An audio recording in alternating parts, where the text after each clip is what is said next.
Это была прогулка граждан по своему городу. Не было у нас никаких ни флагов, ни транспарантов.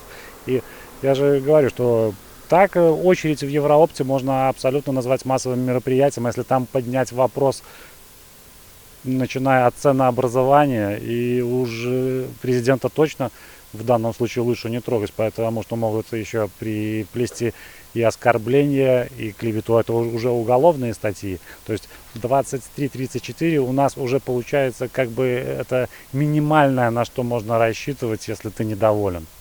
То есть, ну, это полицейское государство. Я думаю, что это из все-таки ну, некой такой вредности, потому что, допустим, мы в Минске 14 тех человек, на них составили протоколы и отпустили. Меня, ну, видно, хотели проучить.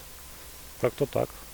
Единственное, что, ну, в изоляторе, короче, никому не это, ну, как-то, не желаю побывать там. Холодно и очень воняет. Единственное, я, поскольку человек не курящий, было вот с этим сложно.